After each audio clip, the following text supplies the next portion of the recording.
So I wanted to speak about our Spiral of Wellbeing that we developed at Wolf Academy after 5 years of going into schools and speaking with students, doing workshops, talks, working with parents, working with teachers. And we discovered that well-being is not just something we do for looking after ourselves, for self-care. To be truly well is to be well in all aspects of life. So we've looked at also self-development as well as connection with self. And you've noticed I said self a lot in this description. And I think that was one of the other issues that we found delivering well-being programs and courses and seeing how well-being is starting to, become more mainstream at the moment. And I think there's an over focus on self at times, which can also be detrimental when we go to the extreme of focusing on ourselves. We can start to lose connection with others. So it's really important to also bring in others when we're talking about well-being. How do we relate to others? How do we connect with others? How do we take care of others and develop others? And I'm going to put up the picture on the screen of the Spiral of Wellbeing so you can see what it looks like. And you can get an understanding of how it works in context of how I'm speaking about it now. And the other thing that we realized is, yes, it's important to connect with others, to care for others and to develop alongside others. But what it's also important and integral in this whole piece, and what for me, this is what brings it all together, is the earth connection to nature, connection to the planet, taking care of the planet, developing the planet. And again, you see connection, care, and development as the three core pillars that we see in terms of well-being. And earth, others, and ourselves as the three layers of that.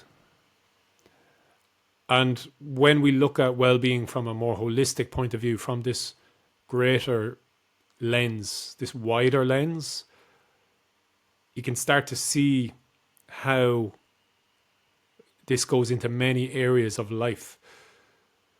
Again, I believe the over-focus on well-being being related simply to self-care has made some people believe it's not as important.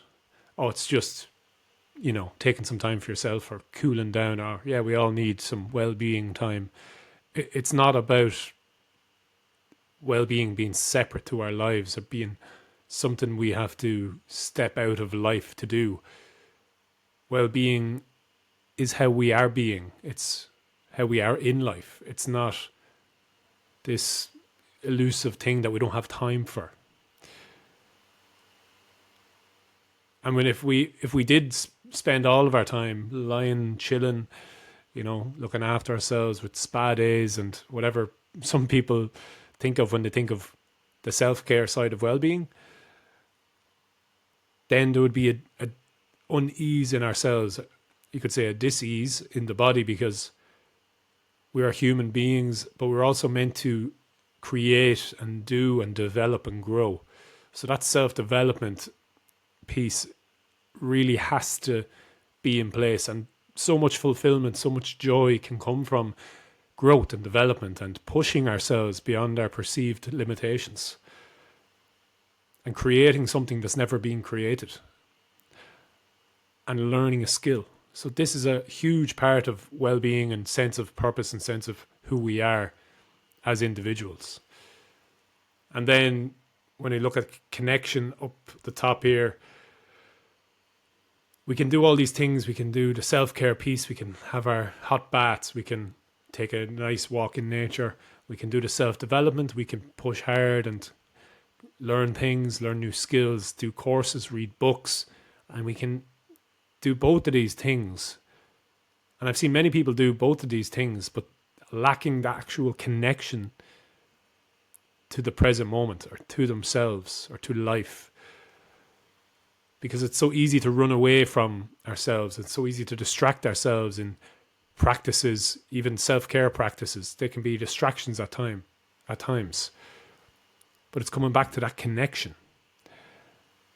between ourselves and with ourselves, and between ourselves and this moment, and between ourselves and life. How are we in life? And also, again, looking at the layers, how do we connect with others?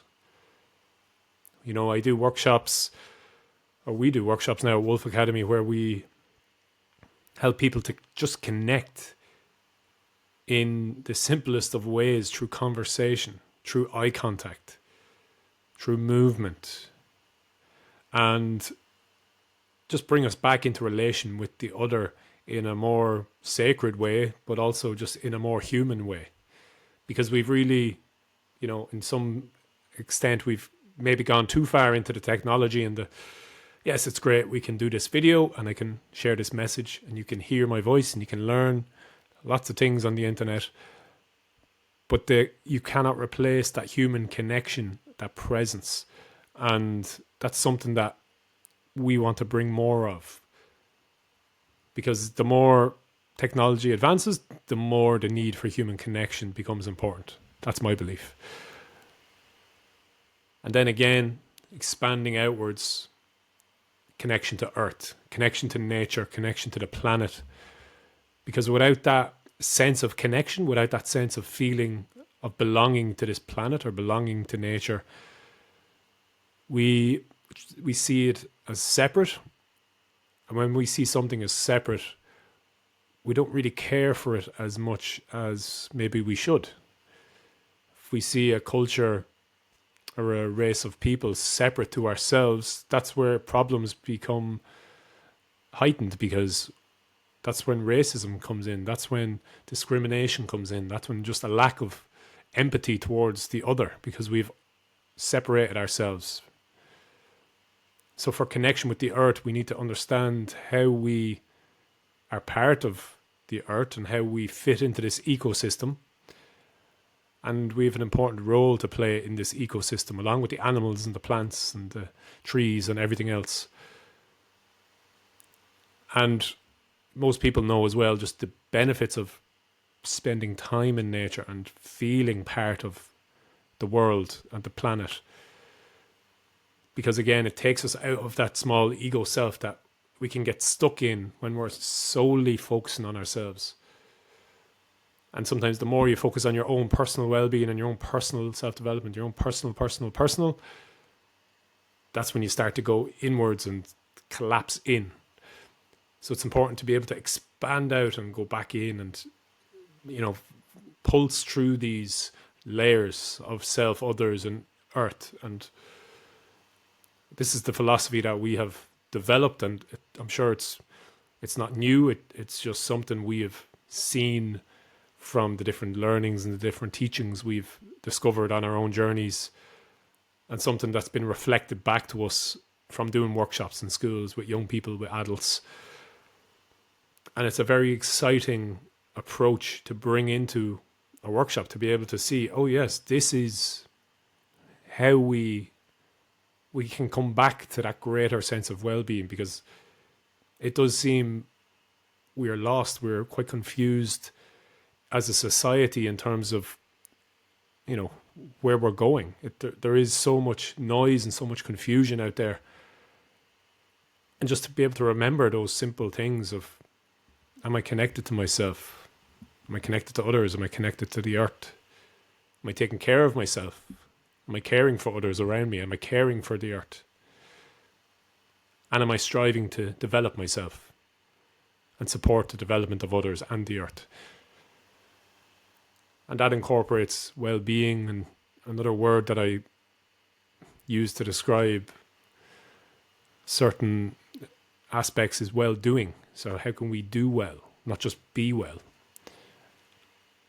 So that's where the concept has come from, and that's an insight into what it means to us at Wolf Academy, why we believe in this. Because at the end of the day, if we don't see our connection to the greater whole and to others, then our planet is in trouble at the moment, and it is our responsibility to come together with our own unique gifts and come together to solve these problems of the world, to solve homelessness, to solve the refugee crisis, to solve housing crisis, to solve deforestation, the problem with the quality of water, the climate crisis. I could keep going, but we all know, we all see the crisis on the news. If you still watch the news, I find it very hard nowadays, but we all know this is happening. We all know intuitively that we need to connect and come together more, whether that's in small teams or whether that's in large organizations. But I think the really important piece is, well, why are we coming together? What's our common goal here? And surely the goal would be to protect the earth, to care for our home, because this is the only home humans have ever had, as far as we know. And some people say, oh, maybe we can go to Mars or maybe we can go somewhere else. But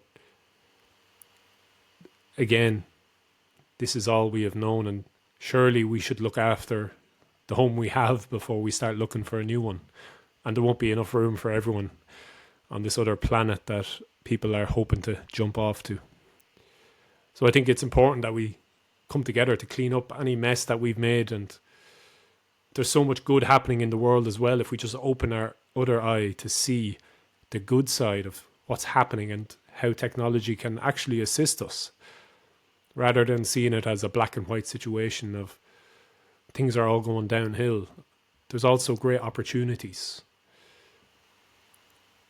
And one of the things I think people are really struggling with today is a lack of purpose, a lack of sense of mission, particularly with young men. I work with lots of young men in schools, and that's one thing that I believe as a man we need, is a sense of purpose, a sense of I matter, or I am making some sort of difference, or I am useful to the world, or I'm useful to people. And to develop certain skills or talents coming from a passion that you might have, and just develop that and use that in the service of others, in the service of the earth. So in a sense, it's nearly a blessing that the earth needs us, because now we can step into that role of protector of the earth, of caretaker, of steward of the earth. And it all ties back to ourselves and our connection with that sense of, you know, who we are as individuals and how do we relate to others and the earth in that way. So that's why I set up Wolf Academy in the first place, was to help the well-being of young people who are struggling and dying by suicide and self-harming and suffering with anxiety, depression. But the real bigger issue is the earth needs our help. And it's a call to young people to step into their power, to step into their purpose, and be the one that they are maybe destined to be. Be the person that they know in their heart and soul they can be. And that's what's driven me to work on myself and connect to myself and care for myself, so I can do the mission that I'm here to do. And when we have that sense of mission and that sense of purpose for something greater than ourselves, it allows us to build resilience to get through any challenge. Because even personally with Wolf Academy, there's been so many challenges and blocks to getting well-being into the school system that I've came across. And without that sense of higher purpose, I probably wouldn't be still here trying to fulfill this mission. I would have, if it was only for myself, I probably would have got a job that was easier, a job that I could just go into and not have to worry and get paid for, and maybe use some of my skills. But having a sense of mission that's greater than just my individual desires and my individual goals, that's what drives me, and that's what allows me to grow to new heights beyond what I would have pushed myself to do, and to experience new levels of connection to the earth and new levels of connection to others. So I think when we help young people find that direction, find that destination, as I talk about in my first book, discover their destination. What is that mission? What is that purpose you are moving towards? And how is it connected to the earth? And how is it supporting others or the earth? Then I think well-being comes much more naturally. We can take time to relax and take time to de-stress. But that sense of purpose and vision, I believe, is one of the keys that in today's society we are missing. We're so distracted by phones. We struggle to go deep into topics we know a little about a lot. We lack the mastery that people would have had in olden days of mastering a craft and serving the community or serving the greater whole. And that simple way of life of serving others brings that fulfillment.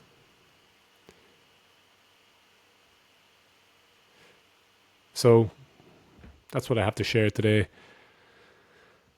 about Wolf Academy's Spiral of Wellbeing. And it's obviously something I'm quite passionate about, and this is the first time I've really spoken about it fully online to share this new vision that we have. And I'm excited to see what comes from when we start to see well-being as a much broader picture, to encompass not only ourselves but also the earth. So thank you for listening, and if you're interested in learning more, you can check out our website, and would always love to hear any feedback or thoughts. And thank you for listening.